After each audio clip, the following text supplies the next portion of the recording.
They're sitting over there, they're wallowing in a problem. They're thinking night and day, oh, there's this challenge and how do we do it and what's going to happen and blah, blah, blah. And if you show up with the solution, they are not going to believe you because you are selling something. But if they see someone who looks like them, oh, I know them. They're in my industry. Maybe they're even my competitor.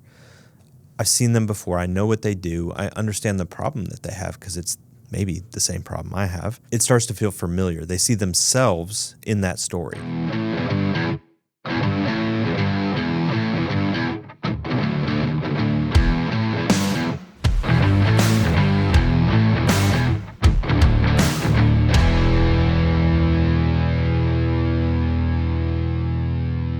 So we oftentimes talk to clients, and being in a B2B space, one of the things that they come to us with is, hey, we want to do a testimonial. We want to get our customer on camera. We need to get the value that we added to them extracted. And usually that falls a little bit short, but then sometimes they'll come to us and say a case study, which we can unpack in a minute. But the reality is trying to capture the information from a customer has value and should be done in a video format. So walk me through the difference between why a case study isn't the thing, why a testimonial isn't the thing, and then what is the right thing.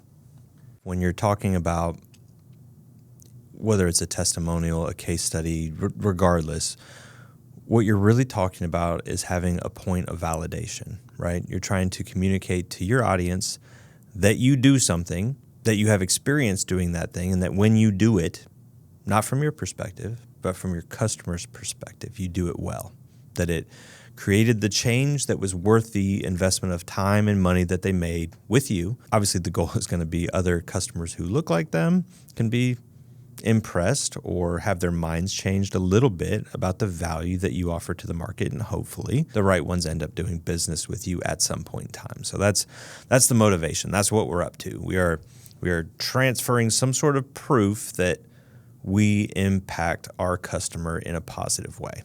That's the goal. I think that's often overlooked. I mean, just go look at most companies' websites. All the time they're talking about what we do, who we are, and all these things. But to your customer, they want to know, what's the impact? What's the result? How is that going to work for me? And anytime you can capture that on video and show that to your prospective customer, it's going to make a bigger impact because they're going to see, not only have you done this before, you've done this for people that look like me, sound like me, have similar problems or challenges. That's kind of the meat of it, right? So if we don't rush to what the end product is, so many people say, oh, we need to do a testimonial video. I can tell you right now, a testimonial is fine if you're doing candid content. You're at a trade show and you just want to get someone's opinion real quick, or maybe, what's it like to work with us? And you just want a quick snippet of, oh, well, they're great to work with. And, they really take care of us and very responsive. Okay. That's good. There's nothing wrong with that. Testimonial content is great, but that's not the highest form of content. That's not what we should be aiming at when we're talking about creating that proof and instilling a different idea into our audience's mind. So testimonials, again, we're at a trade show. We're capturing a candid conversation. We're in front of a customer and they say something like, man, you guys really took care of me when X, Y, and Z happened. Perfect, bro. Get your phone out, record that conversation so that you have it. You have a testimonial about that individual comment that was made. You got it in the moment. That's fine. There's nothing wrong with that. That's, in fact, a very positive thing, and I think probably overlooked by most companies, most marketing people, most salespeople, most executives. They have conversations with their customers all the time. Positive things are said all the time. There's an opportunity to turn that into testimonial content, and it doesn't always have to be video. It could be, hey, do you mind if I write that down so we can add that testimonial to our website? Or in certain instances, hey, would you mind if I sent you a Google review link where you could go and have that testimonial as part of a review? Those are all fine and all good and valuable. But when you come to a video production company and you're like, hey, we want to do testimonials, you're leaving something on the table. And that really needs to be elevated from a, hey, we work with them, they do a good job, into an actual story video that your customer can follow along with. And I think when that happens, most companies are handcuffing themselves a little bit because they're thinking about a formula that is focused on them. they're thinking about a case study, which is the study of there was a problem, we applied our solution, and then there was a result.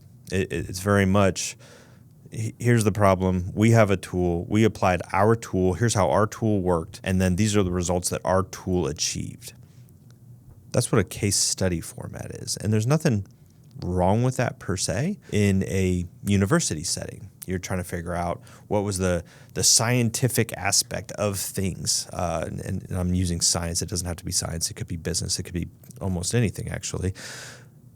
But when we're in a marketing setting or a sales setting, and we're trying to really prove that we're a viable option to a certain customer in a certain situation, we really need to think about that a little bit differently to maximize our effectiveness. The simple way to think about it is if we make it about us, this is going to be a shocker, our prospective customers don't necessarily care about us yet.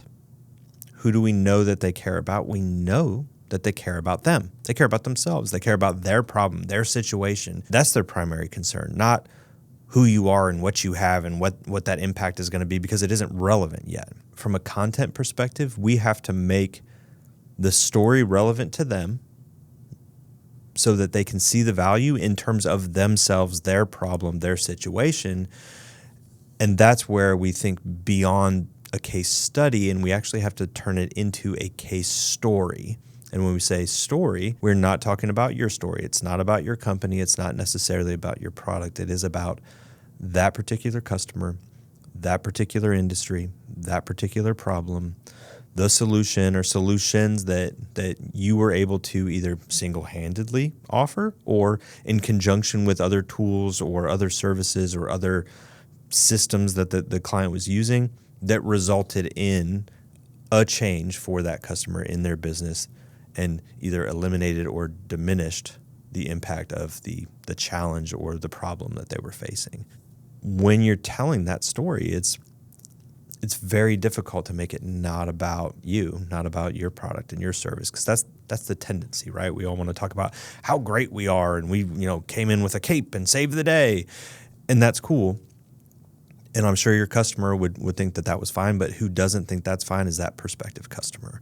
They're sitting over there, they're wallowing in a problem. They're thinking night and day, oh, there's this challenge and how do we do it and what's going to happen and blah, blah, blah. And if you show up with a solution, they are not going to believe you because you are selling something. But if they see someone who looks like them, oh, I know them. They're in my industry. Maybe they're even my competitor. I've seen them before. I know what they do. I understand the problem that they have because it's maybe the same problem I have. It starts to feel familiar. They see themselves in that story. That's one of the key elements to a story. You have to be associated with the people in the story. That's why stories have character development and those types of things. You have to develop that character of who are we? What are we up to? What challenges are we facing? What's the impact of us solving or not solving those challenges? And once you create that situation and they can see, ooh, that's real similar to where I am. When now I want to know what happens in that story, because I'm in that situation. I have those problems. I have those challenges. Okay, so what's next? What did we try to do to alleviate these challenges or these problems? And it's probably not all going to be your solution. It's going to be other things. It's going to be competing products. Sometimes it's going to be, we didn't do anything. We waited because it wasn't the right time. So what did the customer do on their journey before using your product or your service? What were the results of these different things that they tried? Show that journey of going down that path. Why? Because your prospect is somewhere along that path as well. So the more you can relate to them and what maybe they've tried or are trying or thinking about trying, and either give some credit or discredit those as viable options, telling that story allows that to happen in real time. Not from you, but from your customer who's really going through these things. Ultimately, we're going to include you. We're going to talk about how you came to the table, why you were a viable option, the evaluation that your customer went through when they determined, is this what we want to do or not? Why they decided ultimately, yes, we want to do that. These will also be the same reasons other prospects will decide they want to do that. Go through the onboarding process. What's the process of getting started? What was the process of implementing whatever it was? How long did things take? How responsive was the team? What was the quality like? And obviously different products, different services are going to have different talking points within them.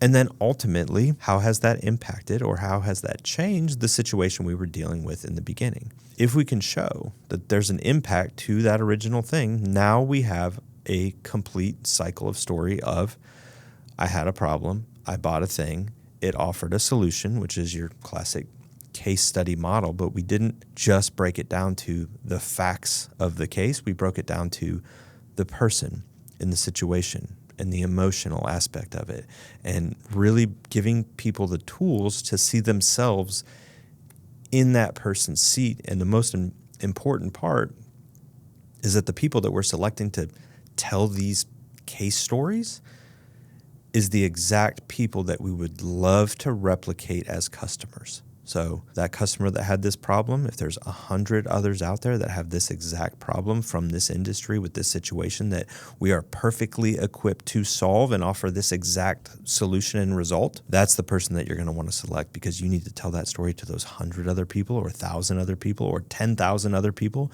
who look like them and have that problem, to create the opportunity in their mind to run through that story and envision themselves having their problem solved. And when they do, it now opens up their mind for not just, ooh, maybe they're an option that I should consider, but now they're all the way at the end of, they could actually solve my problem, which it changes the dynamics of how they think about you and their willingness to go down a sales journey with your company. Yeah, for sure. And I think that one of the things that is often said is everybody hates to be sold to but loves to buy. And I think that when people are in front of a salesperson, they just feel like they're going to be pushed into something because you're trying to sell it. But when you have this outside perspective of somebody who has gone through the process and seen success and seen results, you let your guard down a little bit and you begin to be more open-minded and explore this concept. We actually had a client that is doing that right now,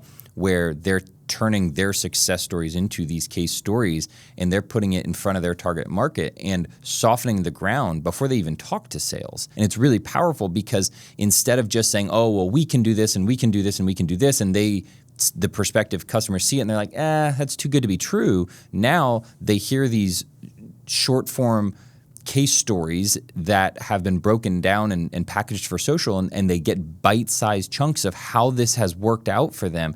And that way, when they reach out to sales, they're already informed. They have information on who's gone through it and what it looks like and the process and the results. So they're coming in primed, which is even better, but they're also in a state of receptiveness of, how can this work for me? They're not in a state of defensiveness of, I just believe that you're just blowing smoke up my ass.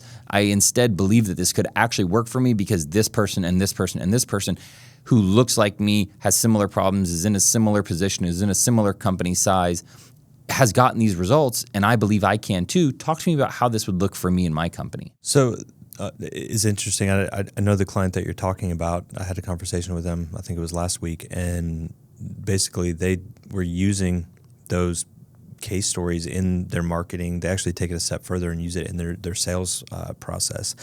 And there was a prospective customer that they were trying to get into for a while. Showed this particular case story to this customer, and it was that situation. The customer was like, yeah, what you're saying is too good to be true. I don't believe it. I'm not going to waste my time with you, blah, blah, blah, blah, blah.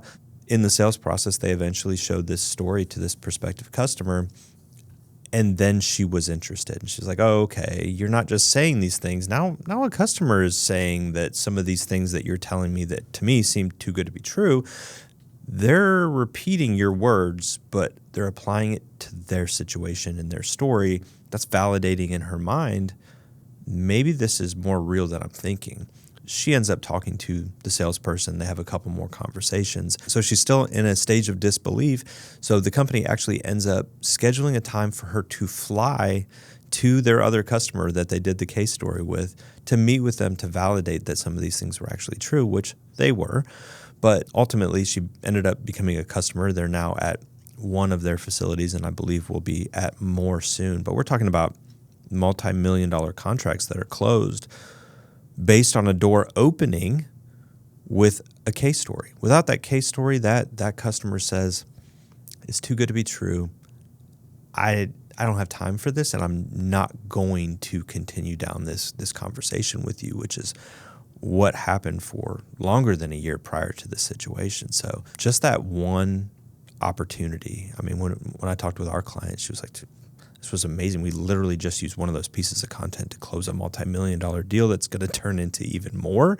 This is exciting. And to me, what's more exciting is we're just starting down the process. Yeah. I mean, that's one customer, one industry. And with them, what we're looking at is profiling the industries and solutions kind of that you offer. So it's a little bit different for different industries. So let's profile what those customers look like. Let's find the good case stories within those industries.